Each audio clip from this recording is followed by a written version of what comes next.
तात्सू पहले एक खतरनाक याकुजा गैंग का लेजेंडरी बॉस हुआ करता था, जिसे सब द इमॉर्टल ड्रैगन कहते थे। लेकिन एक दिन उसने अपनी गैंगस्टर वाली जिंदगी छोड़ दी और एक हाउस हस्बैंड बन गया। पहली नजर में तात्सू अपनी पीठ पर बने ड्रैगन के टैटू और डरावनी शक्ल के साथ एक खतरनाक गैंगस्टर जैसा लगता है, जैसे किसी की जान लेने निकला हो। पर असल में वो हर रोज सुबह जल्दी उठकर अपनी वाइफ के लिए क्यूट सा लंच बॉक्स तैयार करता है ताकि वो ऑफिस ले जा सके। आज उसकी वाइफ की ऑफिस में एक मीटिंग थी, तो वो जल्दी निकल गई और उसने नाश्ता भी नहीं किया। तात्सू अभी अपने रोज के काम शुरू करने ही वाला था कि तभी उसे पता चलता है कि उसकी वाइफ अपना लंच बॉक्स घर पर ही भूल गई है। तो वो तुरंत लंच बॉक्स पैक करता है, छोटे सूटकेस में रखता है और साइकिल लेकर तेजी से निकल पड़ता है। लेकिन साइकिल इतनी तेज चलाने पर उसे पुलिस वाले रोक लेते हैं। पुलिस उससे सवाल पूछती है और जैसे ही तात्सू अपने उसी डरावने अंदाज में जवाब देता है, पुलिस को लगता है कि वो किसी याकुजा गैंग से है। अफवाहें तो ये भी है कि उसने कभी अकेले ही एक पूरी दुश्मन गैंग को एक रात में साफ कर दिया था, इसीलिए उसे द इमॉर्टल ड्रैगन कहा जाता था। पुलिस वाले डर जाते हैं, उन्हें लगता है तात्सू अपनी जेब से शायद कोई हथियार निकालने वाला है। लेकिन अब वो सब पीछे छूट चुका है। तात्सू को तो बस अपनी वाइफ तक खाना पहुंचाना है। पुलिस की हैरानी तब बढ़ जाती है जब तात्सू अपनी जेब से एक कूपन निकालता है और उसे रिश्वत की तरह आगे कर देता है। इधर एक सेल्समैन किसी को अपनी नकली चाकू बेचने के लिए बेताब घूम रहा होता है। जब वो तात्सू के घर पहुंचता है तो जबरदस्ती दरवाजा खोलकर अंदर घुसाता है। तात्सू दरवाजा खोलता है तो उसके हाथ में एक चाकू होता है और चाकू पर उसे लगता है जैसे खून लगा हो। उसकी डरावनी शक्ल देखकर सेल्समैन तो सहम जाता है, लेकिन प्रोफेशनल होने के नाते फिर भी अपने चाकू बेचने की कोशिश करता है। तात्सू को दिलचस्पी होती है तो वो चाकू टेस्ट करने के लिए उससे हैमबर्गर स्टेक बना देता है और सेल्समैन को खिलाता है। सेल्समैन को खाने का स्वाद इतना अच्छा लगता है कि उसे अपने गाँव की याद आ जाती है और वो ये तक भूल जाता है कि वो तो नकली चाकू बेचने आया था। इसी दौरान एक लड़का मासा, जिसे दुकान से बाहर फेंक दिया गया था,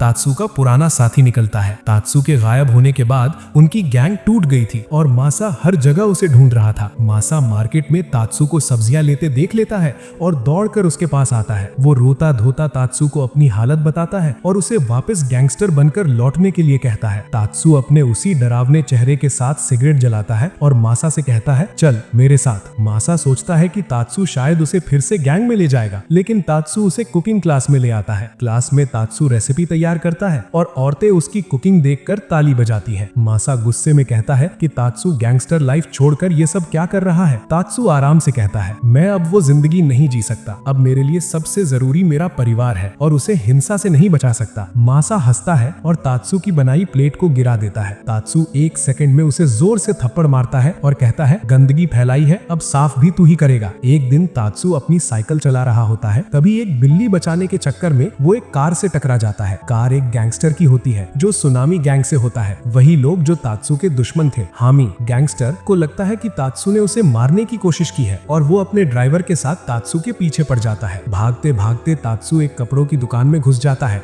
और हामी को लगता है कि अब उसने उसे घेर लिया है, लेकिन दुकान में सेल लगी होती है और लोग सस्ते कपड़ों के लिए धक्का मुक्की कर रहे होते हैं। तात्सू आदेश देता है, हामी तू भी भिड़ जा भीड़ में, वरना कुछ नहीं मिलेगा। आखिर में वो लोग बस एक टी शर्ट, एक जोड़ी मोजे और एक ग्लव्स ही पकड़ पाते हैं। तात्सू उन्हें डांटता है कि उनकी वजह से उसकी सेल निकल गई और याद दिलाता है कि वो अब एक हाउस हस्बैंड है। हामी को इस बात पर बिल्कुल यकीन नहीं होता कि तात्सू सच में ऐसी जिंदगी जी रहा है, इसलिए वो गुस्से में गन निकालकर तात्सू पर तान देता है और बोलता है कि नाटक बंद कर। लेकिन तात्सू कुछ ही तेज मूव्स में हामी को जमीन पर पटक देता है और उसके ऊपर ग्लव्स पहना देता है। तात्सू उसे कहता है, ठंड पड़ रही है, रख ले ये ग्लव्स। ये छोटी सी बात हामी के अंदर पुरानी यादें जगा देती है, बचपन की, जब उसकी माँ पैसा जोड़ जोड़ कर उसे ग्लव्स दिलाती थी। भावुक होकर वो वहीं रोने लगता है और ग्लव्स को अपने पास रखने का फैसला करता है। इसके बाद तात्सू एक दुकान पर रुकता है अपनी वाइफ मिकू के लिए उसका पसंदीदा एनिमे सीरीज खरीदने, लेकिन उसकी डरावनी शक्ल, काला सूटकेस और उसके अजीब हाव भाव देखकर लगता है जैसे वो कोई अंडरग्राउंड डील करने आया हो। रात को जब मिकू ऑफिस से घर लौटती है तो तात्सू उसे ऐसे चेक करता है जैसे वो कोई अपराधी हो, सिर से पैर तक स्कैन करता है, तब जाकर उसे अंदर आने देता है। अंदर आकर मिकू देखती है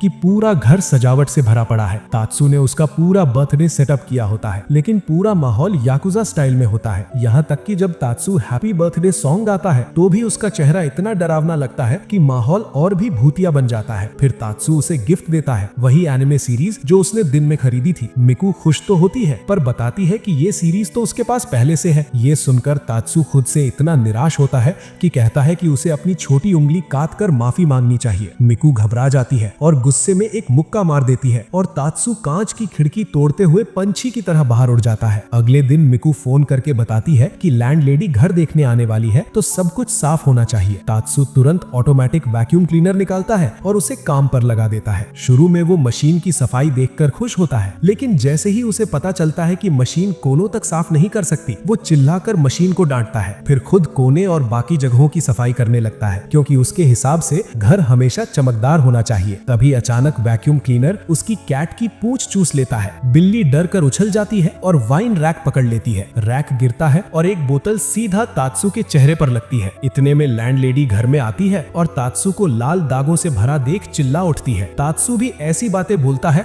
जैसे उस पर किसी ने हमला कर दिया हो और माहौल और भी खराब हो जाता है। थोड़ी देर बाद पड़ोस की एक औरत तात्सु से कहती है कि वो उसके बेटे रियोटा को थोड़ी देर संभाल ले, क्योंकि उसे मीटिंग में जाना है। रियोटा जैसे ही तात्सु का डरावना चेहरा देखता है, वो चुपचाप कोने में जाकर बैठ जाता है। तात्सु उसे अपने हाथ से बनाए कुकीज देता है। रियोटा को कुकीज पसंद आती है तो तात्सु की जान में जान आती है कि बच्चा अब उससे नहीं डर रहा। वो रियोटा को खेल खेलने के लिए बुलाता है। रियोटा सोचता है कि शायद वीडियो गेम होगा, पर खेल निकलता है डाइस गैम्बलिंग और महाजोंग वाला। रियोटा बोर होकर फिर कोने में जाकर बैठ जाता है। तभी रियोटा एक एनिमे की डॉल फिगरीन देखता है और उससे खेलने लगता है, लेकिन खेलते खेलते वो फिसल जाता है और डॉल टूट जाती है। तात्सु पहले चेक करता है कि रियोटा को लगी तो नहीं, फिर सोच में पड़ जाता है कि अब इस डॉल का क्या करे, क्योंकि ये डॉल उसकी वाइफ मिकू की थी। आखिर में तात्सु डॉल को दफना देता है और जैसे ही मिट्टी पर कर उठता है, उसी वक्त मिकू घर आ जाती है। वो तुरंत घुटने टेक कर माफी मांगने लगता है और सजा मांगने लगता है। मिकू उसे डांटती नहीं बल्कि ग्लू लाकर देती है और कहती है इसे ठीक कर देते हैं। तात्सु बाजार से लौट रहा होता है, तभी उसे मासा दिखता है जो दूसरी गैंग के कुछ लड़कों से घिरा हुआ होता है। मासा जैसे ही तात्सु को देखता है, राहत की सांस लेता है और दौड़कर उसके पास आता है और लड़ाई में उसकी मदद मांगता है। लेकिन तात्सु उसे एक जोर का थप्पड़ मारकर कहता है, जिस लड़ाई की शुरुआत तूने की है उसे खत्म भी तू ही करेगा। इतने में दूसरी गैंग के लड़के तात्सु को पहचान लेते हैं। इमॉर्टल ड्रैगन, ये नाम सुनते ही सबके चेहरे से रंग उड़ जाता है और धीरे धीरे सब पीछे हटने लगते हैं। लेकिन उनका बॉस मासा की बातों से चिढ़कर मुड़ता है और तात्सु के सिर पर लकड़ी का टुकड़ा मार देता है। तात्सु के सिर से खून बह रहा होता है, लेकिन उसका चेहरा पहले जैसा ही शांत और डरावना रहता है, जैसे कुछ न हुआ हो। बॉस डरते हुए अब चाकू निकालता है और तात्सु की तरफ बढ़ता है। तात्सु एक किताब से उसका वार ब्लॉक कर देता है, इतनी आसानी से जैसे वो रोज ऐसा करता हो। डर कर उस गैंग का बॉस भागने का फैसला कर लेता है। मासा पूरी लड़ाई में तात्सु को एकदम शांत और कंट्रोल में देखता रहता है। उसे एहसास होता है कि शायद इमॉर्टल ड्रैगन बनना और हाउस हस्बैंड बनना दोनों में एक जैसी क्वालिटीज चाहिए। वो झुककर तात्सु से कहता है, मुझे अपना चेला बना लो, मैं तुमसे सीखना चाहता हूँ। उस शाम दोनों मिलकर एक सुंदर सी लकड़ी की कुर्सी तैयार करते हैं। तात्सु को लगता है कि उसका वजन बढ़ रहा है, तो वो घर पर ही हुला हुप से एक्सरसाइज करना शुरू कर देता है।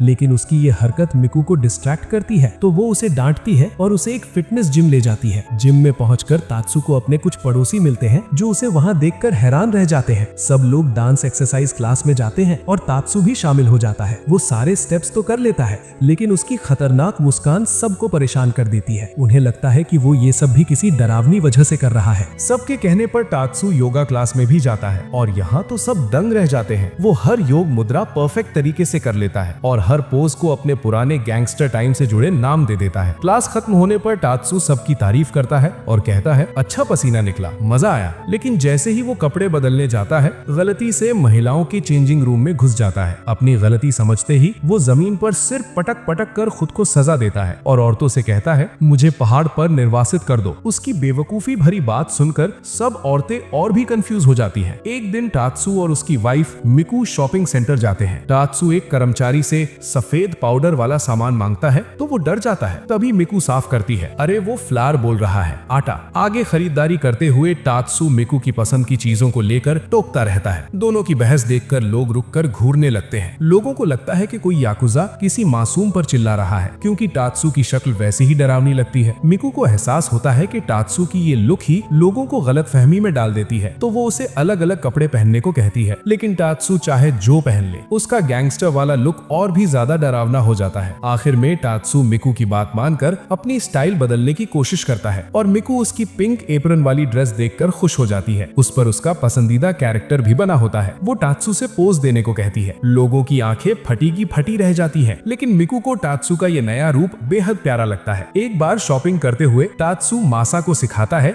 कि बाजार में सामान कैसे प्लान करके खरीदा जाता है, लेकिन रास्ते में मासा एक स्टॉल से स्नैक खरीदने रुक जाता है और स्टॉल चलाने वाला आदमी कोई और नहीं बल्कि टोराजिरो यानी स्टील फिस्ट टाइगर निकलता है, जो टात्सु का याकुजा टाइम का सबसे बड़ा दुश्मन था। टोराजिरो आज भी टात्सु से नफरत करता है क्योंकि टात्सु की वजह से उसकी पूरी गैंग तबाह हो गई थी। जब टोराजिरो जेल में था वहीं उनकी पुरानी दुश्मनी फिर जाग उठी। एक मोड़ पर टात्सु और टोराजिरो एक शोडाउन करने पर तैयार हो जाते हैं, लेकिन ये लड़ाई मारपीट की नहीं होती बल्कि एक कुकिंग कंपटीशन होता है जिसमें दोनों अपनी कुकिंग स्किल्स आजमाते हैं। दोनों एक्स गैंगस्टर किचन में आमने सामने खड़े होकर शानदार डिश बनाते हैं, फिर अपनी अपनी डिश की एकदम परफेक्ट फोटो लेकर इंस्टाग्राम पर पोस्ट करते हैं। 2 घंटे बाद रिजल्ट आता है। टात्सु जीत जाता है क्योंकि उसकी फोटो पर 1 लाइक आ जाता है और टोराजिरो की डिश पर 1 भी लाइक नहीं आता। कुछ दिन बाद टात्सु अपनी वाइफ मिकू के साथ कार खरीदने जाता है। मिकू उन्हें दिखाई जाने वाली हर कार पसंद करती है, लेकिन टात्सु हर कार में कमी निकाल देता है। किसी को कहता है ये शॉपिंग के लिए ठीक नहीं, किसी को कहता है ये बहुत ज्यादा पेट्रोल पीती है। आखिर टात्सु को एक पिकअप ट्रक पसंद आती है, सस्ती, कम तेल खाने वाली और शॉपिंग के लिए बढ़िया। लेकिन मिकू को उसका लुक बिल्कुल पसंद नहीं आता क्योंकि लड़कियों के लिए अपीयरेंस भी उतना ही इंपॉर्टेंट होता है। आखिर में सेल्स लेडी एक ऐसी कार दिखाती है जो देखने में स्टाइलिश है और जिसका ट्रंक बहुत बड़ा है। दोनों को ये कार पसंद आ जाती है, लेकिन जैसे ही टेस्ट ड्राइव का टाइम आता है टात्सु कार को ऐसे चेक करने लगता है जैसे उसमें कोई स्पाई गैजेट लगा हो। टेस्ट ड्राइव शुरू होती है। मिकू उसे याद दिलाती है सड़क पर ध्यान रखो, हर सिचुएशन के लिए तैयार रहो। लेकिन टात्सु एक सिक्योरिटी गार्ड को देखता है और सोच बैठता है कि वो कोई हत्यारा है जो उस पर हमला करने वाला है। वो कार तेज चलाने लगता है। फिर उसे सड़क पार करता एक बुजुर्ग दिखता है और टात्सु को लगता है कि वो भी कोई असैसिन है जो कार पर मिसाइल चलाने वाला है। आखिरकार उसे एहसास होता है कि ये सारी बातें उसकी ओवरथिंकिंग है और वो कार खरीदने का आइडिया ही छोड़ देता है। एक दिन टात्सु मासा के घर जाता है। घर में कपड़ों का ढेर लगा होता है, लगता है महीनों से धुले ही नहीं। मासा सारे कपड़ों को एक साथ वॉशिंग मशीन में डालने लगता है, लेकिन टात्सु उसे एक थप्पड़ मारता है और कहता है ऐसे धोते हैं कपड़े। टात्सु कपड़ों को अलग अलग करके मशीन में डालता है और जिन पर जिद्दी दाग लगे होते हैं उन्हें हाथ से रगड़ रगड़ कर साफ करता है। मासा पीछे खड़ा होकर नोट्स लेता रहता है। कपड़े धुलने के बाद दोनों उन्हें सुखाने के लिए टांग देते हैं, लेकिन तेज हवा के झोंके से एक कपड़ा उड़ जाता है और मासा उसे पकड़ने के लिए भागता है। कुछ महीने पहले मिकू ने टात्सु से कहा था कि घर में पड़े वो गैजेट्स बेच दे जिनका वो इस्तेमाल नहीं करता, तो अब टात्सु एक फ्ली मार्केट में वही गैजेट्स बेचने बैठा है, लेकिन पूरे दिन में एक भी सामान नहीं बिकता।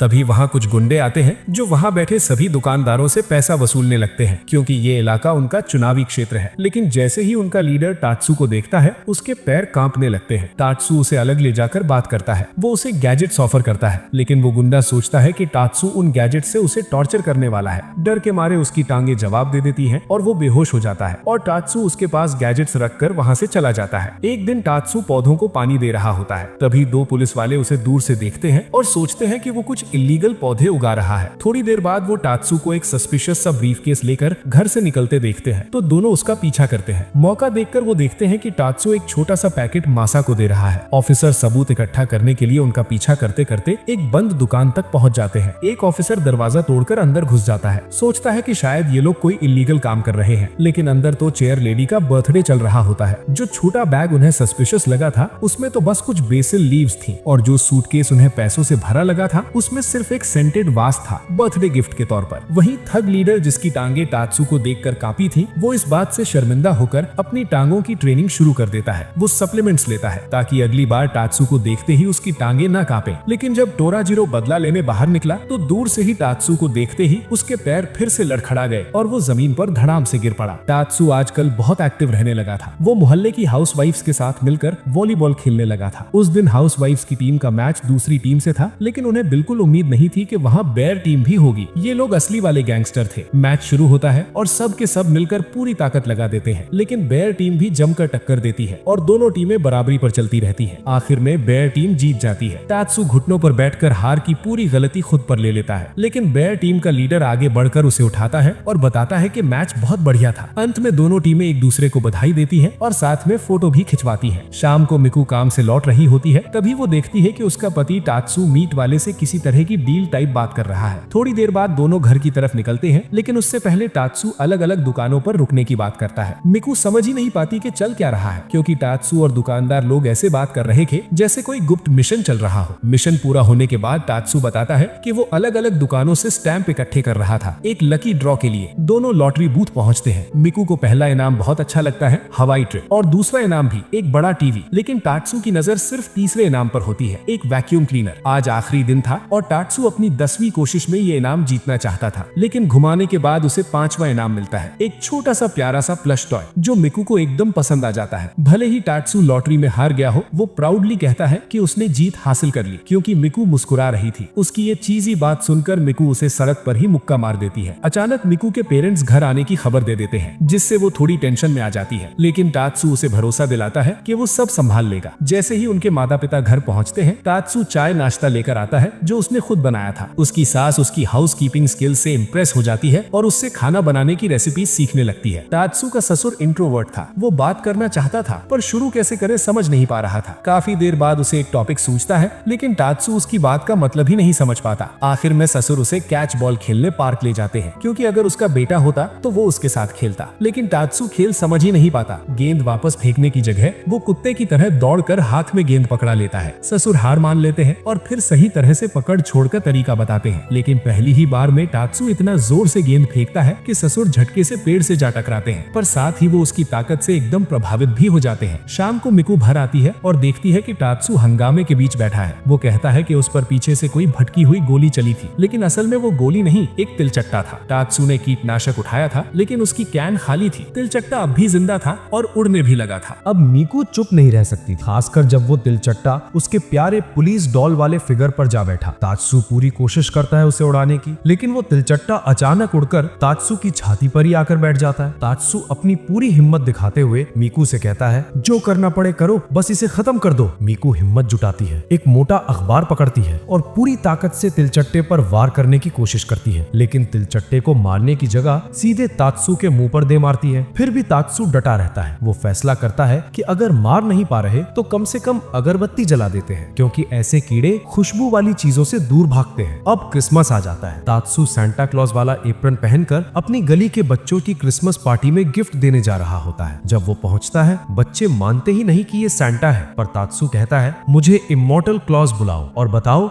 इस साल अच्छे थे या शरारती। अंत में गिफ्ट देने की जगह वो उन्हें जबरदस्त खाना खिलाता है, जो बच्चे बहुत मजे लेकर खाते हैं। रात होते ही तात्सू अलविदा कहता है और अपनी शॉपिंग वाली साइकिल पर लौट आता है। इसके बाद तात्सू पार्ट टाइम नौकरी करने एक कॉफी शॉप पर अप्लाई करता है। पहले ही दिन दो अजीब से कस्टमर आते हैं, दो गैंगस्टर, एक बूढ़ा और एक जवान। बूढ़ा गैंगस्टर अपने जूनियर को तगड़े बनने की सीख दे रहा होता है, लेकिन जैसे ही दोनों तात्सू को पानी सर्व करते देखते हैं, दोनों घबरा जाते हैं, क्योंकि वो एकदम किसी असली गैंगस्टर जैसा दिखता है। फिर तात्सू उनके लिए एक लट्टे बनाता है, जिस पर प्यारा सा बिल्ली वाला आर्ट होता है। जूनियर को ये क्यूट टच पसंद आता है, पर उसका बॉस उसे डांट देता है कि टफ दिखना चाहिए। जब खाने की बारी आती है, जूनियर ऑमलेट राइस ऑर्डर करता है। तात्सू सर्व करता है और ऊपर सॉस से लिखता है गैंगस्टर। थोड़ी देर बाद बॉस एक स्पेशल स्ट्रॉबेरी डेजर्ट ऑर्डर करता है। इससे पता चलता है कि उसे भी क्यूट चीजें पसंद है। डेजर्ट आते ही वो खुद हाथ उठाकर बुलाता है और दोनों बड़ा मजा लेकर सब खाते हैं। कॉफी शॉप छोड़ते वक्त दोनों बेहद खुश होते हैं। इस पार्ट टाइम से कमाई करके तात्सू अपनी पत्नी मीकू के लिए तोहफे खरीदता है। मीकू काम से थकी हुई लौटती है। आज तात्सू उसके लिए एनर्जी बढ़ाने वाला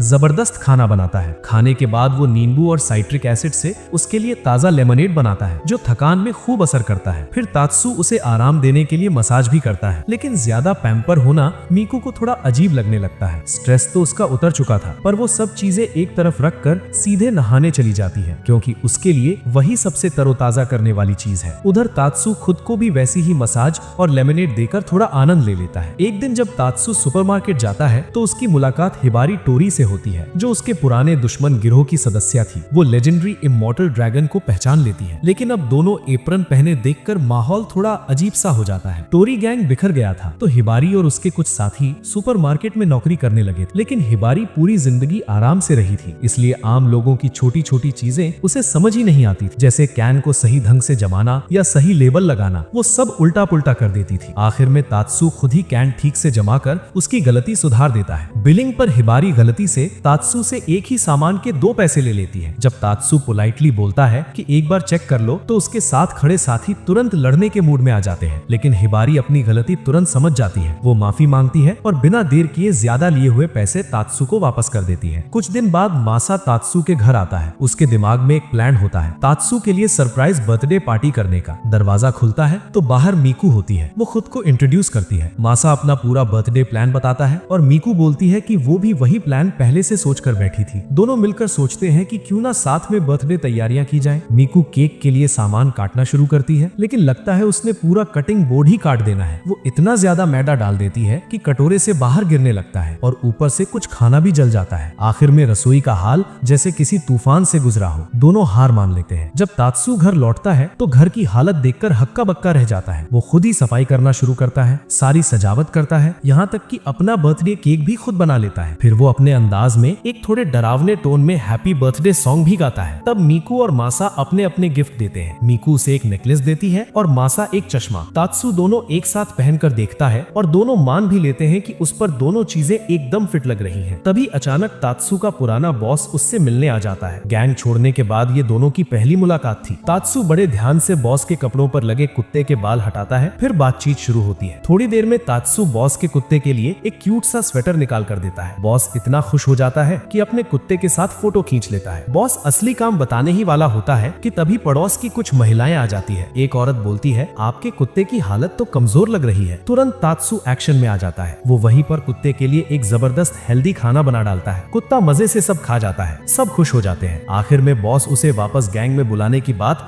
बताए बिना ही लौट जाते हैं। जाते जाते बस यही कहते हैं, तात्सू तू यही ठीक है, यही तेरी असली जगह है। एक सुबह तात्सू सुपरमार्केट जा रहा होता है। तभी मीकू घबराकर उसके पास आती है और उसका हाथ पकड़कर बोलती है, जल्दी चलो जल्दी। तात्सू समझ जाता है कि मीकू उसे कुछ खास दिखाना चाहती है। असल में मॉल में उसके पसंदीदा एनिमे का लाइव एक्शन कॉस्प्ले इवेंट चल रहा होता है। स्टेज पर कॉस्प्लेयर फाइट सीन एक्ट कर रहे होते हैं। एमसी अनाउंस करता है कि हीरोज के साथ लड़ने के लिए एक बच्चा चाहिए। अंत में बच्चे को उन आइडल्स के साथ फोटो मिलती है। मीकू अडल्ट होने की वजह से भाग नहीं सकती थी, पर तात्सू समझ गया कि उसकी वाइफ की ये कितनी बड़ी तमन्ना है। वो हाथ उठाता है और हैरानी की बात, उसी को चुन लिया जाता है, शायद उसके डरावने लुक देखकर। स्टेज पर पहुंचते ही सबको लगता है कि तात्सू कोई भारी भरकम लड़ाई वाला मूव करेगा, लेकिन वो लड़ाई रोककर सबसे पहले पूछता है, ये झगड़ा किसने शुरू किया था। फिर शांति से समझाने लगता है कि लड़ाई से कुछ नहीं सुलझता। और तभी वो एक कपड़ा खींचकर हटाता है। नीचे चाय के प्याले सजे हुए होते हैं। वो तुरंत चाय बनाता है और दोनों टीमों को चाय पीकर आपस में शांति से बैठने की दावत देता है। उसका तरीका अजीब था, लेकिन इसी वजह से मीकू का सपना पूरा हो जाता है, अपने पसंदीदा एनिमे आइडल से मिलने का। उधर मासा को नया माइक्रोवेव अवन मिलता है। वो तात्सू को बुलाता है ताकि उसे सही इस्तेमाल करना सीख सके। तात्सू माइक्रोवेव की नई नई सुविधाएं देखकर बिल्कुल दंग रह जाता है। टेस्ट करने के लिए वो उसमें ब्रेड बनाने का फैसला करता है। तात्सू बड़े जोश के साथ माइक्रोवेव में ब्रेड बनाने लगता है। वो सारे जरूरी सामान इकट्ठा करता है और डो तैयार करना शुरू करता है। गूंजते वक्त वो मासा से बोलता है कि जरा प्लास्टिक रैप ले आओ ताकि डो को आराम करने दिया जा सके। लेकिन रैप ढूंढते हुए मासा एक तार पर पैर रखकर ठोकर खा जाता है और गिरते समय माइक्रोवेव को धक्का लग जाता है। माइक्रोवेव सीधा नीचे गिरता है और टूट जाता है। माइक्रोवेव टूटने के बाद भी मासा तुरंत माफी मांगता है, मगर तात्सू से समझाता है कि कोई बात नहीं। तात्सू फिर चावल पकाने वाला राइस कुकर निकालता है, सेटिंग लगाता है और उसी में ब्रेड बेक करता है। 1.5 घंटे बाद ब्रेड तैयार होता है और वो भी एक प्यारे से भालू के चेहरे के आकार में। तात्सू ब्रेड को सजाने लगता है और मासा उसे देखकर इतना खुश हो जाता है कि इंतजार नहीं कर पाता। वो जल्दी से ब्रेड का एक टुकड़ा खाने की कोशिश करता है, लेकिन ब्रेड बहुत गर्म होता है। उसके हाथ जल जाते हैं और वो गर्म ब्रेड सीधा तात्सू के चेहरे पर फेंक देता है। कुछ समय बाद जब तात्सू बाहर कपड़े सुखा रहा था, तब उसे अचानक पड़ोसी बॉब के घर से धुआं उठता दिखता है। उसे लगता है कि कहीं आग तो नहीं लगी। वो भागते हुए बॉब के घर जाता है, लेकिन पता चलता है कि बॉब घर के अंदर ही बारबेक्यू पर मांस भून रहा है। बॉब उसे अंदर बुलाता है और तात्सू भी खुशी खुशी मांस खाने के लिए तैयार हो जाता है। लेकिन जैसे ही दोनों खाना खाने बैठे, कमरे में इतना धुआं भर जाता है कि खाने की खुशबू भी नहीं आती। मजबूरी में वो दरवाजा खोलकर धुआं निकलने देते हैं और आग बुझाने के लिए पानी डालना पड़ता है, जिससे मांस भी खराब हो जाता है। तात्सू पूछता है कि बॉब घर के अंदर बारबेक्यू क्यों कर रहा था। बॉब बताता है कि उसे घर की याद आ रही थी और अपने देश में पिता के साथ जो बारबेक्यू खाया करता था, वही याद करके उसने यहाँ कोशिश की। तात्सू उसे बाहर ले जाता है और कहता है कि चल बाहर ग्रिल लगाते हैं। दोनों मिलकर बाहर परफेक्टली मांस ग्रिल करते हैं और उसे आराम करने देते हैं। लेकिन तभी पुलिस आ जाती है और कहती है कि बाहर बारबेक्यू करना गैर कानूनी है। बॉब को उसका पसंदीदा मांस खाने देने के लिए तात्सू पुलिस वाले को रोकने की कोशिश करता है, लेकिन जब बॉब आखिरकार खाने बैठता है, वो खा नहीं पाता क्योंकि मांस इतना कम पका था कि सुशी जैसा लग रहा था। कुछ दिन बाद मिकू को अपने ऑफिस वाली दोस्त से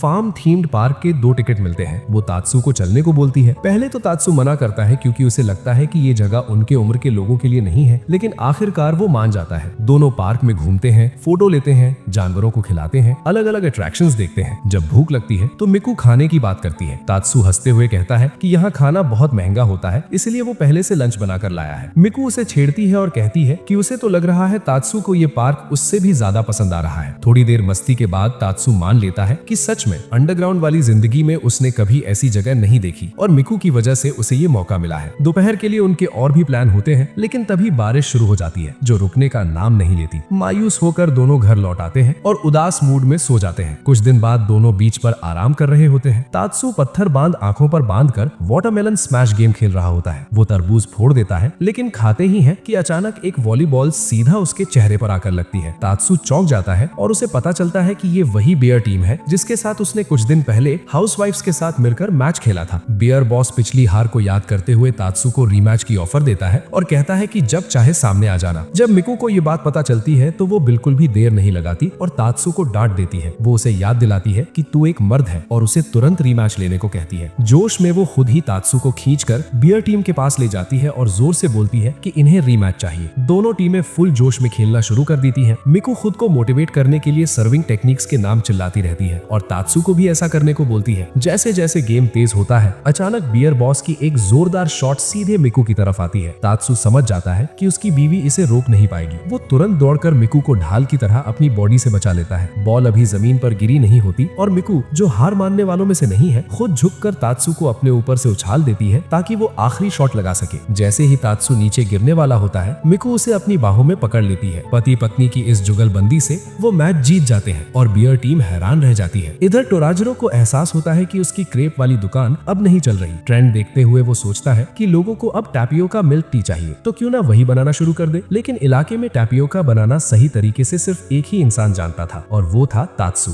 मजबूरी में टोराजिरो अपना ईगो छोड़कर तात्सु की मदद लेने आता है। पहले तो तात्सु का मन नहीं होता, मगर आखिरकार वो हाँ कर देता है। तात्सु उसे एक स्ट्रीट वेंडर के पास ले जाता है जो बताता है कि टैपियोका बनाने का सामान कहाँ मिलेगा। टोराजिरो की झुंझलाहट बढ़ जाती है जब तात्सु उसे एक सिंपल सी बेकिंग दुकान में ले आता है। गुस्से में वो तात्सु की शर्ट पकड़कर बोलता है कि तू मजाक कर रहा है क्या। टोराजिरो आर्ग्यूइंग शुरू कर देता है कि टैपियोका तो मोती जैसे छोटे छोटे गोले होने चाहिए। तात्सु गुस्से में लेकिन समझाते हुए बोलता है, टैपियोका आटे, पानी और चीनी के डो से बनता है, उसे छोटे छोटे मोती जैसे गोले बनाते हैं। समझ आया? दोनों पुराने गैंगस्टर्स जो अब शेफ बन चुके हैं मेहनत करते हैं और आखिरकार टैपियोका तैयार करते हैं। दोनों उसे चखते हैं और हैरान रह जाते हैं कि ये कितना स्वादिष्ट निकला। दोनों मिलकर टैपियोका मिल्क टी की दुकान खोल देते हैं, लेकिन उनकी डरावनी शक्लें देखकर लोग पास आने से डर जाते हैं। कुछ देर बाद एक गैंगस्टर्स का ग्रुप आता है और एकदम आराम से 6 कप खरीद लेता है, जिससे इन दोनों का दिन बन जाता है। एक दिन तात्सु मासा को 100 रुपए स्टोर लेकर जाता है, जहाँ ढेरों सस्ते और जरूरी घर के सामान पड़े होते हैं। पहले तो मासा को कुछ इंटरेस्टिंग नहीं लगता, लेकिन तात्सु उसे एक जोरदार चपट लगाता है और समझाता है कि ये चीजें कितनी काम की होती हैं। तात्सु एक वॉशिंग मशीन के लिंच फिल्टर की तरफ इशारा करता है। मासा बड़े कॉन्फिडेंस से कहता है, ये तो कीड़े पकड़ने का जाल है। फिर जब तात्सु एप्पल स्लाइसर दिखाता है तो मासा बोल देता है कि ये किसी चीज का हैंडल है। कुछ और चीजें पूछते ही मासा की गलतियां बढ़ती जाती है। आखिर में मासा मान ही जाता है कि उसने घर का काम ठीक से करना बंद कर दिया है। तात्सु उसकी हालत समझकर कहता है कि कोई बात नहीं, समय लगेगा, सीख जाएगा तू। फिर तात्सु 100 रुपए के कई यूजफुल सामान थमा देता है ताकि मासा घर के काम आसानी से सीख सके और संभाल सके। एक रात जब मिकू सो रही थी, उसे अचानक चॉपिंग और तेज कटाई की आवाजें सुनाई देती हैं। जब मिकू को उनके कमरे से आने वाली काटने फाड़ने वाली आवाजें सुनाई देती हैं, तो वो हैरान होकर बिस्तर से उठती है और देखती है कि तात्सु किसी काम में बहुत तेजी से लगा हुआ है। असल में तात्सु को एक किंडरगार्टन में बच्चों को एंटरटेन करने के लिए बुलाया गया है और वो पूरी रात बैठकर मोमोतारो की कहानी का अपना देसी होममेड वर्जन बना रहा था, जो उसने खुद लिखा है। कहानी शुरू होती है, एक था बॉस और एक थी बॉस लेडी। दोनों पति पत्नी बहुत गरीब थे, इसीलिए बॉस रोज पहाड़ों में लकड़ियां काटने जाता था। एक दिन बॉस लेडी एक बड़ा सा पीच लेकर आती है, सोचती है खाने लायक होगा, लेकिन जैसे ही वो उसे खोलती है उसमें से एक बच्चा बाहर आ जाता है। दोनों उस बच्चे को अपना लेते हैं और उसका नाम रखते हैं मोमोतारो। वो उसे पालते हैं, बड़ा करते हैं। तात्सु आगे बताता है कि कैसे मोमोतारो जल्दी जल्दी बड़ा होकर नौजवान बन जाता है और उसी दौरान कुछ डीमंस गांव में परेशानियां खड़ी करने लगते हैं। मोमोतारो फैसला करता है कि वो इन दुष्टों को सबक सिखाएगा। राह में उसे एक कुत्ता और फिर एक और साथी मिलता है और तीनों मिलकर एक टीम बनाते हैं। वो समुद्र पार करते हुए उस डीमन गैंग के ठिकानों तक पहुंचते हैं और आखिर में जीत जाते हैं। गैंग का लीडर घुटनों पर गिरकर अपनी जान की भीख मांगने लगता है। तात्सु जब कहानी के आखिरी हिस्से पर आता है, जहाँ वो बताने वाला था कि बुरा मास्टर खुद को खत्म कर देता है, तभी किंडरगार्टन की टीचर उसे रोक देती है। वो बोलती है, बच्चों के लिए है, थोड़ा चीयरफुल एंडिंग रखो। कुछ देर बाद तात्सु एक कैफे में बैठा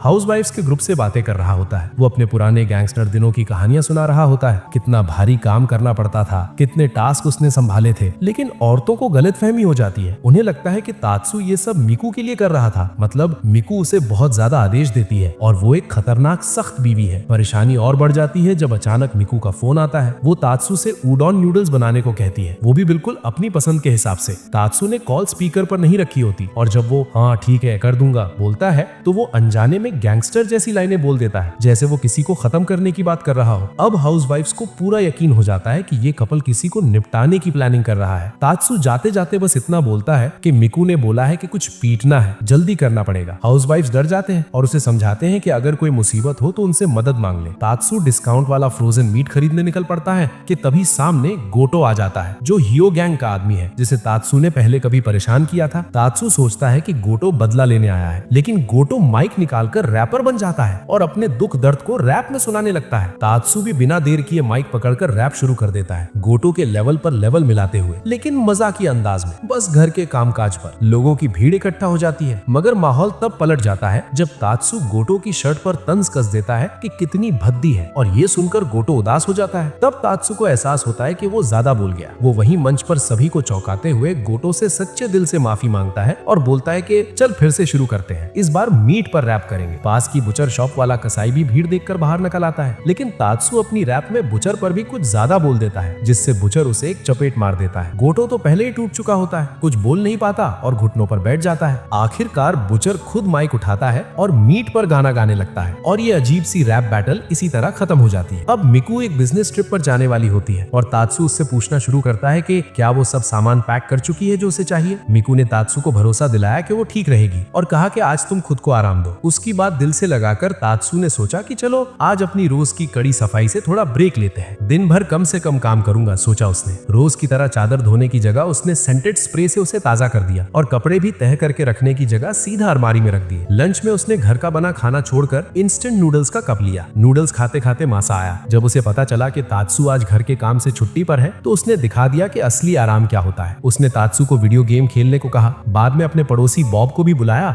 और उनके साथ किक द कैन खेलने लगा। लेकिन तात्सू जो आराम के आदत में नहीं था, बोला कि उसे घर जाकर काम करना है, पर मासा ने मना कर दिया और कहा आराम करो। मासा इतना आलसी निकला कि थोड़ी देर में ही सो गया। तात्सू बैठा नहीं रहा, उसकी मेहनती फितरत ने उसे काम करने को मजबूर किया। तभी मासा नींद से जागा और उसने तात्सू को रोक दिया। मासा ने वादा किया कि वो उसे काम नहीं करने देगा, जिससे तात्सू डर गया। फिर आ गया पड़ोस में हैलोवीन का कॉस्ट्यूम कॉन्टेस्ट। मिकू ने कहा कि वो लोग भी हिस्सा ले। जब तात्सू ने सुना कि दूसरे नंबर के इनाम में पूरे साल के लिए चावल मिलेगा तो वो उत्साह से भर गया और हामी भर दी। तैयारी शुरू हुई और पता चला कि बाकी गैंग के लोग भी उसी चावल के इनाम के लिए कमर कस रहे हैं। मिकू का ध्यान था पहले नंबर के इनाम हॉट स्प्रिंग ट्रिप पर। हैलोवीन फेस्टिवल शुरू हुआ। टोरी परिवार ने एक तेज टाइपिंग गेम से शुरुआत की। बड़ी बहन टोरी की स्पीड इतनी तेज थी कि लग रहा था टंजरिन सीजन खत्म हो जाएगा उससे पहले। फिर टोराजीरो ने कई बार चाकुओं से मारे जाने वाले शिकार का कॉस्ट्यूम पहना। उसकी भयानक शक्ल देखकर उसे स्टेज से हटा दिया गया। मासा देर से पहुंचा इसलिए उसे आगे नहीं बुलाया गया। फिर आए तात्सू और मिकू कद्दू के कपड़े पहने हुए। स्टेज पर उन्होंने कद्दू के आकार के कुकीज बनाए। यहाँ तक कि जजेस को कुकीज देकर मनाने की कोशिश भी की, पर जीत उनसे दूर रही। अंत में 9वें कंटेस्टेंट एक प्यारी सी छोटी लड़की जो चमगादड़ के कपड़े में थी, उसने पुरस्कार जीत लिया। गैंग के किसी भी सदस्य को दूसरा स्थान नहीं मिला। तात्सू और मिकू ने फैसला किया कि अब बुफे में जाकर खाना खाते हैं। तात्सू ने ठाना के पूरे पैसे का पूरा फायदा उठाएंगे। उसने ध्यान से सोचा कि कब क्या खाना चाहिए ताकि पेट जल्दी भर ना जाए। पर जब बुफे पहुंचा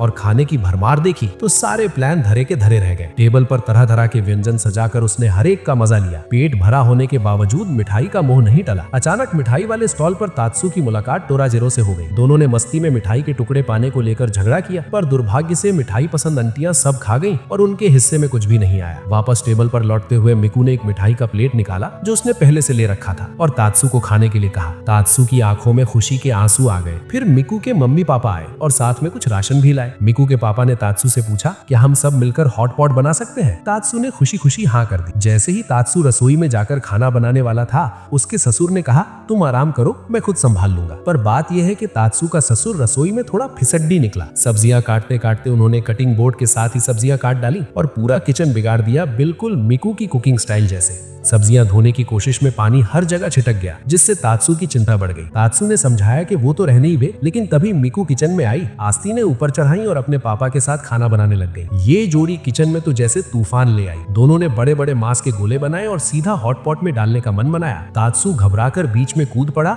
और समय रहते उन्हें रोक दिया। तभी जब लग रहा था कि और भी बेवजह की चीजें हॉट पॉट में डाल दी जाएंगी, मिकू की माँ भागती हुई आई और सबको बचा लिया। उसकी वजह से ना तो हॉट पॉट खराब हुआ ना ही किचन, और तात्सू अपनी सास की तारीफ किए बिना रह नहीं पाया। उसे एहसास हुआ कि यही होती है असली हाउसवाइफ, जो किचन में मचे बवाल को भी आराम से संभाल ले। एक दिन तात्सु मार्केट से घर लौट रहा था, तभी अचानक उसके शरीर में अजीब सी कमजोरी आ गई। उसे समझ आ गया कि शायद बुखार चढ़ने वाला है। वो जल्दी जल्दी घर पहुंचा और पानी, नींबू और शहद मिलाकर एक देसी काढ़ा बना लिया ताकि इम्यूनिटी बढ़ सके। उसके दिमाग में ऐसा चल रहा था जैसे उसके शरीर के अंदर वायरस से जंग चल रही हो और वो ठान चुका था कि इस लड़ाई में जीत उसी की होगी। अपनी तबीयत सुधारने के लिए तात्सु ने ह्यूमिडिफायर और फेस स्टीमर भी चला लिया, लेकिन तभी उसकी खुद की हुई ट्रीटमेंट उल्टी पड़ गई। उसने ठंड की दवा पानी में मिलाकर पी ली और सीधा बिस्तर पर लेट गया। हालत सुधरने की जगह और बिगड़ गई। तापमान 37 डिग्री से सीधा 39 डिग्री पहुंच गया। शरीर कमजोर पड़ता गया और आखिरकार वो फर्श पर बेहोश हो गया। जब होश आया तो उसने देखा कि मिकू उसके माथे पर ठंडी पट्टी रख रही है। तात्सु ने बात को हल्के में लेने की कोशिश की, लेकिन मिकू ने सख्त लहजे में उसे आराम करने को कहा। उसकी आवाज में प्यार भी था और हुक्म भी। अब तात्सु के पास कोई बहाना नहीं बचा। वो चुपचाप लेट गया और खुद को ठीक होने दिया। इसी बीच मिकू ने सब्जी और फलों से बना एक खास सिरप तैयार किया और जबरदस्ती तात्सु के मुंह में डाल दिया। पहले तो तात्सु को लगा कि यही उसका आखिरी दिन होगा, लेकिन हैरानी की बात ये थी कि अगली सुबह उसकी तबीयत काफी बेहतर हो गई। हाँ, पेट में थोड़ा सा दर्द जरूर रह गया था। नया साल आ चुका था और चारों तरफ उत्साह का माहौल था। हालांकि मासा की जेब बिल्कुल खाली थी। वो बड़ी उम्मीद लेकर तात्सु के घर पहुंचा। वो सोच रहा था कि शायद उसे कुछ पैसे मिल जाए। जब वो अंदर गया तो देखा कि तात्सु और मिकू नए साल की कॉलीग्राफी में लगे हुए हैं। इशारा करने के इरादे से मासा ने अपनी शीट पर बड़े बड़े अक्षरों में लिख दिया नो मनी। उसका साफ मतलब था कि उसे नए साल के लिए कुछ पैसा चाहिए, लेकिन तात्सु ने या तो नोटिस नहीं किया या जानबूझकर अनदेखा कर दिया। तभी मासा के पेट से जोर जोर की आवाज आने लगी। मौके का फायदा उठाकर उसने कहा कि उसके पास खाने तक के पैसे नहीं है। इस पर तात्सु ने उसे बाहर ले जाकर मूची केक्स बनाने का प्लान किया। दोनों ने मिलकर बनाया और साथ बैठकर खाया। इसके बाद दोनों ने बैडमिंटन खेला और पतंग उड़ाने की भी कोशिश की। इन सब के बीच मासा बार बार अपनी हालत के इशारे देता रहा, लेकिन तात्सु ने ना तो कुछ समझा और ना ही कुछ कहा। आखिरकार मासा ने हार मान ली जब तात्सु ने खुले दिल से रियोटा को नए साल का लकी बनी दे दिया। शाम होते होते तात्सु, मिकू और मासा तीनों एक बार चले गए। पहले उन्होंने मीठी राइस वाइन पी, लेकिन वहीं नहीं रुके। एक के बाद एक ड्रिंक चलती रही। शराब का असर साफ दिखने लगा। मिकू शुरू से ही हंसती जा रही थी और रुकने का नाम नहीं ले रही। तात्सु की हालत और भी अजीब थी। वो आंखें खुली रखे रखे ही सो रहा था, फिर भी खड़ा था। उसी बार में मौजूद तोराजिरो तो छोटी छोटी बातों पर रोने लगा। अब सारा मामला संभालने की जिम्मेदारी मासा पर आ गई। वो सबको संभालता रहा, उनकी हरकतें देखता रहा। आखिरकार कोई थक कर गिर पड़ा, कोई ज्यादा पीकर उल्टी करने लगा और इस तरह वो रात हंगामे, हंसी और नशे में डूब कर खत्म हो गई। अगली सुबह तात्सु और मिकू दोनों ने हैंगओवर सूप का एक गरम गरम कटोरा पिया। कल रात की हालत के बाद ये सूप किसी दवा से कम नहीं था। दोनों को काफी राहत महसूस हुई। उसी दिन तात्सु अपनी कुकिंग क्लास में जाता है। वहाँ उसकी नजर एक और आदमी पर पड़ती है जिसका नाम है हाइनो। वो भी चॉकलेट केक बनाने की पूरी कोशिश कर रहा था, लेकिन उसका तरीका कुछ ज्यादा ही आक्रामक था। केक बनाते वक्त वो इतना जोर लगा रहा था कि चारों तरफ गंदगी फैल गई। तात्सु को ये सब ज्यादा पसंद नहीं आता, फिर भी वो मदद करना चाहता था। जब तात्सु ने हाइनो को हाथ बटाने की बात कही तो उसने पहले मना कर दिया, लेकिन तभी हालात और बिगड़ गए। केक का बैटर जोर जोर से चलाने में पूरा उलट गया। चारों तरफ फैली गंदगी और हाइनो के चेहरे की झुंझलाहट देखकर तात्सु ने फिर से उससे बात करने की कोशिश। वो पूछता है कि आखिर वो केक क्यों बना रहा है। तब हाइनो बताता है कि वो वैलेंटाइंस डे पर किसी खास इंसान के लिए चॉकलेट केक बनाना चाहता है। तात्सु मुस्कुराते हुए अपनी बात कहता है, खाना तभी अच्छा बनता है जब दिल से बनाया जाए। प्यार ही असली सीक्रेट है। इसके बाद तात्सु न सिर्फ हाइनो की मदद करता है, बल्कि अपना केक भी पूरा करता है जो वो मिकू के लिए बना रहा था। बाद में पता चलता है कि हाइनो ये केक किसी लड़की के लिए नहीं, बल्कि अपने बॉस तुसामी के लिए बना रहा था। ऊपर से भले ही तुसामी ज्यादा कुछ ना बोले, लेकिन अंदर से वो केक पाकर खुशी था। मिकू की एक दोस्त है एओ। वो एक हाउसवाइफ है, लेकिन पैसों को सही से संभाल नहीं पाती। मिकू उसे सलाह देती है कि वो अपने पति तात्सु से मदद ले सकती है। जब तात्सु एओ की मदद करता है तो सबसे पहले उससे उसकी सेहत के बारे में पूछता है। वो कहता है कि पैसे बचाने के लिए शरीर का इस्तेमाल करना पड़ेगा। ये सुनकर एओ थोड़ा घबरा जाती है। उसे लगता है कि कहीं कुछ गलत ना हो जाए, लेकिन असल में तात्सु बस इतना चाहता था कि वो साइकिल से सुपरमार्केट जाए ताकि सस्ते सौदे मिल सके। इसके बाद तात्सु उसे पानी बचाने के तरीके सिखाता है, बर्तन धोने से लेकर टॉयलेट फ्लश करने तक। वो हर छोटी बड़ी बात समझाता है, कुछ भी छोड़े बिना। जब तात्सु कट करने की बात करता है तो एओ गलत समझ लेती है कि शायद कुछ काटने की बात हो रही है, लेकिन असल मतलब था फालतू खर्चे कम करना, चाहे रोजमर्रा के हो या फिक्स खर्चे। तात्सु उसका कैलेंडर देखता है, पुराने खर्चों की हिस्ट्री चेक करता है। तभी एओ की नजर पड़ती है कि उसके पति ने हाल ही में काफी पैसे निकाले हैं। जब उसका पति घर आता है तो एओ तुरंत सवाल करने लगती है। उसका पति बताता है कि वो पैसे उसने उनकी आने वाली वेडिंग एनिवर्सरी के लिए गिफ्ट खरीदने में लगाए हैं। जब वो उसे एक सुंदर सा ब्रेसलेट देता है तो एओ की खुशी का ठिकाना नहीं रहता। दोनों अपने खास दिन की बातें करते हैं और जश्न मनाते हैं। ये देख मिकू और तात्सु उन्हें अकेला छोड़कर निकल जाते हैं। अगले दिन मिकू अपने फेवरेट एनिमे की स्पेशल डीवीडी रिलीज का बेसब्री से इंतजार कर रही थी। काम की वजह से वो खुद खुद स्टोर नहीं जा सकती थी, इसलिए उसने तात्सु को भेजा। डीवीडी लेने के लिए एक खास लाइन बोलनी थी। मिकू ने वो लाइन तात्सु को बार बार रटवाई। रास्ते में जाते वक्त तात्सु का ध्यान कई चीजों से भटकता है, जैसे सब्जी वाली दुकान पर गोभी की जबरदस्त सेल। इन सब के चक्करों में लाइन याद रखना मुश्किल हो जाता है। स्टोर पहुंचते पहुंचते तात्सु लाइन पूरी तरह भूल जाता है। फिर भी हिम्मत करके वो अलग अलग लाइनें बोलने लगता है, जो सुनने में धमकी जैसी लगने लगती है। सेल्स वुमन भी थोड़ा घबरा जाती है। तभी एक और कस्टमर आता है और सही लाइन बोल देता है। ये सुनकर तात्सु को भी लाइन याद आ जाती है। डीवीडी मिल जाती है। वो कस्टमर बताता है कि एक और टॉय स्टोर में खास कार्ड मिल सकता है अगर वहाँ दूसरी लाइन बोली जाए। तात्सु उसके साथ चला जाता है, लेकिन अफसोस वो लोग देर से पहुंचते हैं। स्पेशल कार्ड पहले ही बिक चुके होते हैं और वो आदमी निराश हो जाता है। इसी बीच तात्सु का एक दोस्त काम में बिजी होता है और उससे अपने कुत्ते कोत्सु की देखभाल करने को कहता है। तात्सु और मिकू दोनों ही उस प्यारे से कुत्ते पर दिन हार बैठते हैं। तात्सु कोत्सु को बाहर घुमाने ले जाता है और कहानी एक सुकून भरे मोड़ पर आ जाती है, लेकिन तभी कोत्सु अचानक रुक जाता है और आगे बढ़ने से मना कर देता है। ये देखकर तात्सु को इतना क्यूट लगता है कि वो खुद को रोक नहीं पाता। वो कोत्सु की कई सारी फोटो खींचता है और सब अपने बॉस को भेज देता है। जैसे ही तात्सु का बॉस वो फोटो देखता है, वो कोत्सु की क्यूटनेस पर पूरा फिदा हो जाता है। उसका मन करता है कि अभी भागकर सीधे तात्सु के पास पहुंच जाए। उधर तात्सु कोत्सु को टहला ही रहा होता है कि रास्ते में उसकी मुलाकात कुनोन से हो जाती है, जो अपने कुत्ते को घुमा रहा होता है। शुरू में दोनों एक दूसरे को ऐसे घूरते हैं जैसे अभी जान ले लेंगे। आसपास एक डरावना सा माहौल बन जाता है, लेकिन असल बात कुछ और ही होती है। दरअसल दोनों ही एक दूसरे के कुत्ते को सहलाना चाहते थे, क्योंकि दोनों कुत्ते बड़े, गर्म और बेहद प्यारे थे और खुद को रोक पाना नामुमकिन था। तभी हामी अपनी गाड़ी बुलाता है। दोनों कुत्तों के साथ तात्सु और कोत्सु भी गाड़ी में बैठ जाते हैं। हामी बताता है कि वो कुत्तों को एक बहुत ही मजेदार जगह ले जा रहा है और वो जगह निकलती है डॉग पार्क। डॉग पार्क में पहुंचते ही दोनों कुत्ते और उनके मालिक खुलकर दौड़ते हैं, खेलते हैं और पूरा दिन मजे में गुजरता है। इसी दौरान एक कैफे का मालिक अपने कैफे का मेन्यू बदलना चाहता है ताकि ज्यादा कस्टमर आ सके। वो तात्सु से सलाह मांगता है। तात्सु उसे पास के एक मशहूर कैफे में ले जाता है, जहाँ वो अलग अलग डेजर्ट और डिशेस ट्राई करते हैं, खास तौर पर वो चीजें जो औरतों और बच्चों को पसंद आए। हैरानी की बात ये होती है कि दोनों को खाना बहुत पसंद आता है, इतना कि वो थोड़ी देर के लिए मीठा खाने से ही दूर रहने का सोच लेते हैं। वापस आकर तात्सु कैफे मालिक के लिए एक खास चिकन सैंडविच बनाता है। जैसे ही मालिक एक बाइट लेता है, वो सीधे अपने बीते दिनों में पहुंच जाता है। उसे अपनी जवानी और एक पुराने रिश्ते की याद आने लगती है, लेकिन तभी एक ततैया उस याद में घुसकर पूरा मूड बिगाड़ देता है। तात्सु तुरंत उसे चाय देता है, लेकिन चाय इतनी गर्म होती है कि मालिक का मुंह जल जाता है। इससे उसे एक और याद आ जाती है, जब वो इंडिया की ट्रिप पर था और सिगरेट की राख से उसका मुंह जल गया था। थका हुआ और घबराया हुआ कैफे मालिक उस रात आराम करने का फैसला करता है और तात्सु को धन्यवाद कहकर चला जाता है। अब तात्सु खुद सैंडविच खाता है, लेकिन ये सैंडविच उसके दिमाग में भी पुरानी यादें जगा देता है। बारूद की गंध, गोलियों के निशान और वो पल जब मिकू ने उसे एक गली में घायल हालत में पाया था और उसके कंधे पर भी एक ततैया बैठा था। ततैया की मौजूदगी सैंडविच के साथ एक अजीब सा कड़वा एहसास छोड़ देती है। एक दिन मासा तात्सु के साथ लंच कर रहा होता है, तभी उसे अचानक दांत में दर्द होने लगता है। तात्सु कहता है कि शायद दांत में कीड़ा लग गया है, लेकिन मासा झट से कहानी बना देता है कि कल उसने 50 गुंडों से लड़ाई की थी। तात्सु एक सेकंड के लिए भी इस बात पर यकीन नहीं करता। खाने के बाद तात्सु मासा को समझाता है कि दांत के दर्द को नजरअंदाज करना बहुत भारी पड़ सकता है। मासा बात को हल्के में लेता है और मानता है कि वो दिन में सिर्फ एक बार ही दांत साफ करता है। तात्सु उसे सख्ती से समझाता है कि हर खाने के बाद दिन में 3 बार ठीक से ब्रश करना जरूरी है, वरना दांत और मसूड़े खराब हो सकते हैं और जिंदगी भर नकली दांत लगाने पड़ सकते हैं। आखिरकार मासा मान लेता है कि उसे सच में दांत में दर्द है, लेकिन वो बताता है कि उसे डेंटिस्ट के पास जाने से बहुत डर लगता है। वो अपने बचपन की एक बात सुनाता है। उसकी माँ ने कहा था कि उसे स्नैक्स दिलाने ले जा रही है, लेकिन सीधे डेंटिस्ट के पास ले गई। उस दिन का झटका आज तक उसके दिमाग में बैठा है, लेकिन तात्सु उसकी एक नहीं सुनता। वो पहले तो अच्छी सी उसकी सुताई करता है और फिर घसीटते हुए डेंटिस्ट के पास ले जाता है। आखिरकार मासा के दांत का इलाज हो ही जाता है, लेकिन अब तात्सु को भी दांत में हल्का सा दर्द महसूस होने लगता है। एक रात तात्सु और मीकू साथ बैठकर हॉरर मूवी देखते हैं। मीकू बार बार डर जाती है, जबकि तात्सु दिखावा करता है कि उस पर कोई असर नहीं पड़ रहा। लेकिन बिस्तर पर जाते ही मूवी के डरावने सीन तात्सु के दिमाग में घूमने लगते हैं। उसे ऐसा लगने लगता है जैसे कोई उसे देख रहा हो। नींद आनी नामुमकिन हो जाती है। ध्यान भटकाने के लिए तात्सु अपने दिमाग में नंबर गिनने लगता है, मानो चारों तरफ काल्पनिक गैंगस्टर खड़े हो। लेकिन उसकी तेज कल्पना उन गैंगस्टरों को आपस में लड़वा देती है। आखिर में वो नींद लाने वाली आवाजें सुनने की कोशिश करता है और कहानी यहीं धीरे धीरे शांत हो जाती है। लेकिन तात्सु का दिमाग बार बार गैंगस्टरों की सोच पर अटक जाता है। नींद तो जैसे उससे रूठ ही गई हो। आखिरकार वो उठता है और अपने लिए एक गिलास गर्म दूध बनाता है, जो आमतौर पर नींद लाने का घरेलू तरीका माना जाता है। लेकिन इस बार से भी कुछ खास फायदा नहीं होता। इसके बाद वो ऐसे खाने की चीजें लेकर एक डिश बनाने लगता है जिनसे नींद आने में मदद मिलती है। लेकिन जब खाना तैयार होता है तो उसे एहसास होता है कि इतनी रात को इतना भारी खाना ठीक नहीं। आखिर में तात्सु वापस बिस्तर पर जाता है, इस उम्मीद में कि अब तो नींद आ ही जाए, लेकिन जैसे ही उसकी आंख लगने वाली होती है एक तेज आवाज उसे चौंका देती है। बाद में पता चलता है कि ये आवाज उनकी बिल्ली की थी जो लिटर बॉक्स इस्तेमाल कर रही थी। कुछ दिन बाद रेजिडेंशियल ग्रुप का लीडर तात्सु को सोसाइटी की मेंबरशिप फीस घर घर जाकर इकट्ठा करने की जिम्मेदारी देता है। इस काम में मदद के लिए तात्सु मासा को साथ ले जाता है, लेकिन जैसे ही दोनों दरवाजे पैसे लेने जाते हैं तात्सु की डरावनी शक्ल और आभा देखकर लोग सहम जाते हैं। उन्हें लगता है कि शायद माफिया वसूली करने आया है। डर के मारे कोई भी ना कहने की हिम्मत नहीं करता और बिना बहस किए सब फीस दे देते हैं। काम तो पूरा हो जाता है, लेकिन मासा को लगता है कि ये काम तात्सु जैसे आदमी के लिए बिल्कुल भी सही नहीं है। आखिरी घर एक ऊंची और आलीशान बिल्डिंग होती है। मासा तात्सु को सावधान करता है कि ये जगह खतरनाक लग रही है। जब वो अंदर जाते हैं तो सामने एक गैंग बॉस होता है। पहले तो वो तात्सु को देखकर हमला करने ही वाला होता है, लेकिन जैसे ही उसे पता चलता है कि ये पैसे मोहल्ले की भलाई के लिए हैं, तो वो बिना किसी झगड़े के फीस दे देता है और मामला शांत हो जाता है। उधर मीकू अपने फेवरेट आइडल की फोटो वाले प्लेट जीतने के लिए ढेर सारा ब्रेड खरीद लेती है, लेकिन इतनी सारी ब्रेड रखने की जगह ही नहीं होती। तात्सु चिंता जताता है, लेकिन मीकू ठान लेती है कि वो सब खाकर ही रहे। शुरू में जोश में आकर वो ब्रेड खाना शुरू करती है, लेकिन जल्दी ही समझ जाती है कि काम इतना आसान नहीं है। तात्सु और मासा भी मदद करते हैं, फिर भी इतनी सारी ब्रेड खाना नामुमकिन हो जाता है। सबका पेट जल्दी भर जाता है। हालात आसान करने के लिए तात्सु ब्रेड को फल, चीज और दूसरी चीजों के साथ तैयार करने लगता है। फिर भी पूरी कोशिश के बाद ब्रेड का पहाड़ बस थोड़ा सा ही कम होता है। आखिरकार तीनों हार मान लेते हैं। टोरी गैंग बॉस, जिसे प्यारी बिल्लियों से बेहद प्यार है, सिर्फ चश्मा लगाकर छुपते छुपाते एक कैट कैफे पहुंच जाती है। वो चाहती है कि कोई उसे पहचान न पाए, लेकिन वहाँ उसकी मुलाकात तात्सु से हो जाती है, जो कैफे में पार्ट टाइम काम कर रहा होता है। इसके बावजूद वो खुद को रोक नहीं पाती और बिल्लियों के साथ खेलने लगती है। वो उन क्यूट बिल्लियों पर पूरी तरह फिदा हो जाती है, इतना कि एक बिल्ली को चूम भी लेती है, जिसे देखकर तात्सु उसे रोकने की कोशिश करता है। खेलते खेलते उसकी नजर एक बिल्ली पर पड़ती है जो शेल्फ पर अकेली बैठी होती है। तात्सु बताता है कि ये एक आवारा बिल्ली है जो आसानी से लोगों के पास नहीं आती, लेकिन उसे हरी कैट ग्रास बहुत पसंद है। बॉस हार नहीं मानती, वो कैट ग्रास किराए पर लेती है और उसी से बिल्ली से खेलने लगती है। धीरे धीरे उसका उस बिल्ली से एक स्पेशल रिश्ता बन जाता है। उसे लगता है कि ये बिल्ली कहीं ना कहीं उसके पति जैसी है, जो अब इस दुनिया में नहीं रहा। आखिरकार वो बिल्ली को अपने साथ ले जाने का फैसला कर लेती है, चाहे तात्सु कितना भी समझाए कि बिल्ली कैफे की है। एक दिन तूफान की वजह से तात्सु और मीकू का पिकनिक प्लान खराब हो जाता है। गुस्से में आकर तात्सु तूफान को ही ललकार देता है, मानो मौसम की इतनी हिम्मत कैसे हुई उनका दिन खराब करने की। दोनों मिलकर अपने घर को तेज हवा और बारिश से बचाने की तैयारी करते हैं, लेकिन जल्दी ही तात्सु को समझ आ जाता है कि इंसान की ताकत तूफान के सामने कुछ भी नहीं है। अचानक तेज हवा में उड़कर एक छत की टाइल सीधे तात्सु के सिर पर लगती है। सिर से खून बहने लगता है। घबराई हुई मीकू फौरन उसे पकड़कर घर के अंदर खींच लाती है और उसकी चोट का इलाज करने लगती है। इधर मासा तेज तूफान के बीच बेफिक्रे होकर बाहर निकल जाता है झींगुर खरीदने। वो तात्सु को फोन करके बताता है कि उसने उसके लिए भी झींगुर ले लिए हैं, लेकिन हवा इतनी तेज होती है कि फोन उसके हाथ से उड़ जाता है और कॉल कट जाती है। ये सुनकर तात्सु परेशान हो जाता है। वो मासा की सलामती के लिए फौरन बाहर भागता है। अच्छी बात ये रहती है कि मासा बिल्कुल ठीक रहता है। तात्सु उसे झींगुर हाथ में लिए अपनी तरफ आते देख लेता है, लेकिन तभी तेज हवा झींगुरों को उड़ा देती है और वो सीधे एक गुंडे के मुंह पर जा लगते हैं। माहौल बिगड़ने से पहले तात्सु तुरंत हरकत में आता है। वो फटाफट एक जबरदस्त सैंडविच बनाता है और सीधे गुंडे के मुंह में ठूस देता है। सैंडविच चखते ही वो खुश हो जाता है और उसका गुस्सा गायब हो जाता है और मामला शांत हो जाता है। इसके बाद तात्सु, मीकू और मासा जंगल में कैंपिंग ट्रिप पर निकलते हैं। तात्सु अपने पुराने अंदाज में पूरे जोश और सख्ती से टेंट लगाता है और आग जलाने के लिए लकड़ी काटता है। उसे देखकर ऐसा लग रहा होता है मानो वो मिशन पर निकला हो कि कैंपिंग एकदम परफेक्ट होनी चाहिए। उधर मीकू और मासा मछली पकड़ने जाते हैं। किस्मत अच्छी होती है और वो रात के खाने के लिए मछलियां पकड़ लेते हैं। प्लान ये होता है कि ग्रिल्ड फिश,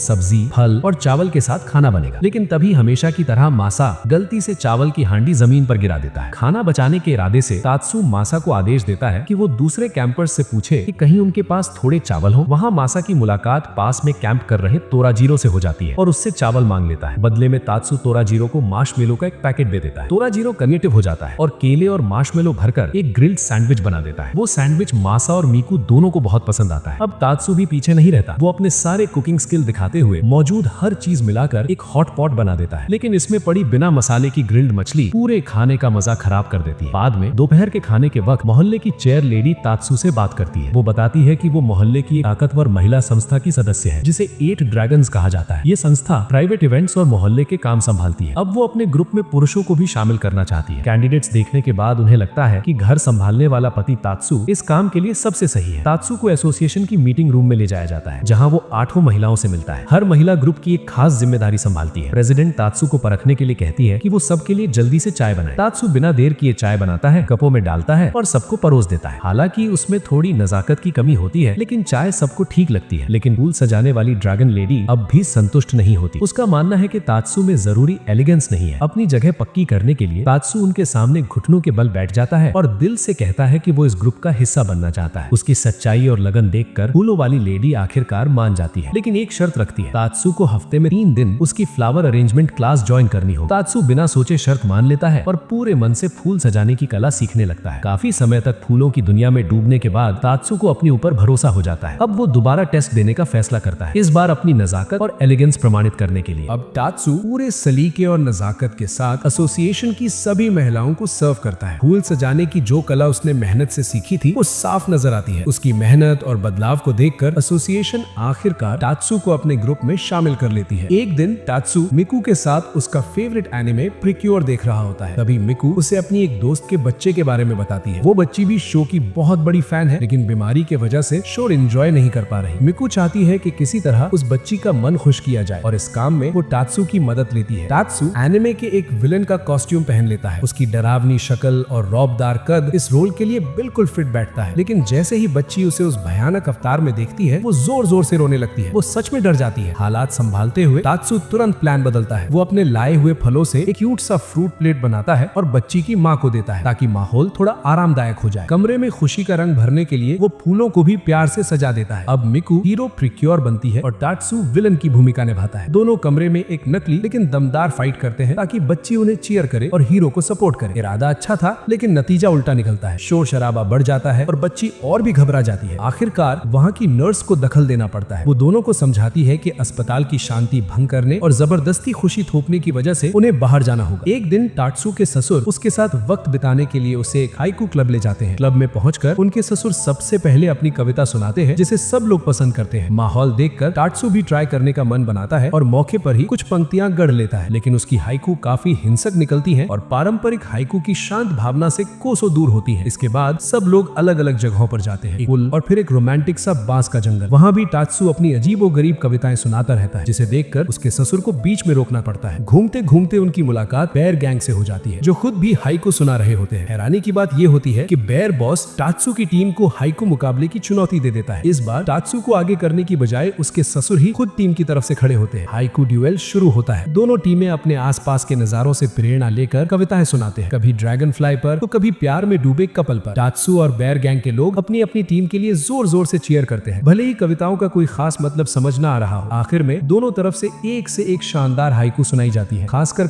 जब कविता का विषय एक बिल्ली होती है और उस पल मुकाबला एक यादगार मोड़ पर खत्म होता है। कपड़े प्रेस करने का काम खत्म करते ही अचानक तात्सु की कमर में ऐसा तेज दर्द उठता है जैसे किसी ने उसे 2 हिस्सों में बांट दिया हो। चलना तक मुश्किल हो जाता है। दर्द से तड़पते हुए वो पेट के बल फर्श पर लेट जाता है। जब मिकू उसे इस हालत में देखती है तो कहती है कि शायद उसकी कमर चटक गई है, लेकिन तात्सु अपने ड्रामेटिक अंदाज में बोलता है, मुझे किसी स्नाइपर ने मार गिराया है। दर्द के बावजूद तात्सु जिद पकड़ लेता है और दिखाने की कोशिश करता है कि वो बिल्कुल ठीक है। वो फिर से घर के कामों में लग जाता है, लेकिन हालात ऐसे होते हैं कि ठीक से चल भी नहीं पा रहा था। खाना बनाना तो दूर की बात है। उसकी हालत देखकर मिकू परेशान हो जाती है और कहती है कि वो खाना बना लेगी, लेकिन तात्सु को डर है कि कहीं मिकू किचन तबाह ना कर दे, इसलिए फूड डिलीवरी ऑर्डर करने का फैसला करता है। फिर आखिरकार उसे समझ में आ जाता है कि ये दर्द अब सहा नहीं जा सकता। मिकू उसकी मदद करती है और दोनों डॉक्टर के पास जाते हैं। वहाँ पहुंचकर तात्सु को पहली बार मिकू से मिलने का दिन याद आ जाता है। डॉक्टर उसे दर्द कम करने के पैच लिख देता है। घर लौटते वक्त तात्सु मिकू को चेतावनी देता है कि रात में गलियों में किसी अजीब आदमी के घूमने की अफवाह है। ये सुनकर मिकू कहती है कि उसे कुछ सेल्फ डिफेंस सिखा दे। तात्सु मान जाता है और उसे बचाव के कुछ तरीके सिखाता है। एक रात जब मिकू काम से जल्दी जल्दी घर लौट रही होती है तो उसे लगता है कि कोई उसका पीछा कर रहा है। डर के मारे वो अचानक पलटती है और सामने वाले को जोर का घूंसा मारती है। फिर उसके बाल पकड़कर पेट में जबरदस्त वार करती है, लेकिन जब वो ध्यान से देखती है तो उसके होश उड़ जाते हैं। वो कोई और नहीं बल्कि मासा होता है। असल में मासा सिर्फ उससे बात करने की कोशिश कर रहा था, क्योंकि उसने उसे सड़क पर देखा था। लेकिन मिकू मानने को तैयार नहीं होती। वो कहती है कि असली मासा का चेहरा इतना सूजा हुआ नहीं होता और बेचारे मासा की और पिटाई कर देती है। इधर हाल ही में तोराजिरो के क्रेप ट्रक की बिक्री काफी गिर गई है। कारण ये है कि बिल्कुल बगल में एक डोनट ट्रक आकर खड़ा हो गया है। सबसे हैरानी की बात ये होती है कि डोनट ट्रक की मालकिन कोई और नहीं बल्कि उसकी छोटी बहन कोहारू होती है। कोहारू को अपने भाई से शिकायत है कि वो घर छोड़कर याकूजा बनने चला गया। इसी बदले की भावना में वो डोनट बेचने लगती है ताकि तोराजिरो के बिजनेस को टक्कर दे सके। उसने एक बड़ी कंपनी के साथ फ्रेंचाइजी भी ले ली है, जिससे ग्राहक तेजी से और आसानी से सर्व हो जाते हैं। इस मुकाबले से तोराजिरो टूट सा जाता है और हार मानने लगता है। तभी वहाँ से गुजरते हुए तात्सु उसे हौसला देता है और मजबूत बने रहने को कहता है। तात्सु कोहारू का डोनट चखने का फैसला करता है, लेकिन उसे वो काफी फीका और बेस्वाद लगता है। कोहारू इससे सहमत नहीं होती। तब तात्सु तोराजिरो की क्रेप ट्रक का इस्तेमाल करके खुद खुद एक ताजा डोनट बनाता है। शुरू में कोहारू उसके सादे से दिखने पर तंज कसती है, लेकिन जैसे ही वो एक बाइट लेती है उसका चेहरा चमक उठता है। तात्सु समझाता है कि असली फर्क प्यार और मेहनत से पड़ता है, जो बड़े पैमाने पर बने डोनट्स में नहीं होता। सच समझ में आते ही कोहारू तोराजीरो से माफी मांगती है। वो बताती है कि उसने ये सब इसलिए किया क्योंकि वो चाहती थी कि उसका भाई उसे पहचान सके। ठंडी सर्दी के दिन चारों तरफ गिरी ताजा बर्फ देखकर मिकू बहुत खुश हो जाती है, लेकिन तात्सु की चिंता कुछ और होती है। उसे डर है कि खिड़की पर जमी बर्फ और नमी फंगस न बना दे, इसलिए वो तुरंत कांच को साफ कर देता है। मिकू काम पर निकल जाती है और तात्सु किराने का सामान लेने बाहर जाता है। रास्ते में बर्फ से ढकी सड़क पर वो कुनामी के ग्रुप से मिलता है, जो बर्फ हटाने में जुटे होते हैं। जब कुनामी तात्सु को देखता है तो उसकी तरफ बढ़ता है, लेकिन फिसल कर गिर पड़ता है। हमेशा तैयार रहने वाला तात्सु जूते की पकड़ बढ़ाने वाला सामान निकालता है और उसे दे देता है। इससे कुनामी संभल जाता है। तात्सु ग्रुप की मेहनत देखकर उन्हें और औजार भी देता है, जिससे उनका काम आसान हो जाता है। नए सामान के साथ ग्रुप तेजी से बर्फ साफ करने लगता है और तात्सु वहाँ से निकल जाता है। घर पर तात्सु, मिकू और मासा मूवी डे के लिए पॉपकॉर्न बना चुके होते हैं। माहौल में पूरा एक्साइटमेंट होता है, लेकिन जल्द ही पता चलता है कि तीनों की पसंद अलग अलग है। मिकू अपना फेवरेट एनिमे देखना चाहती है, तात्सु एक सादा सा स्लाइस ऑफ लाइफ शो देखना चाहता है। वहीं मासा याकुजा और राक्षसों वाली अजीब फिल्मों का दीवाना है।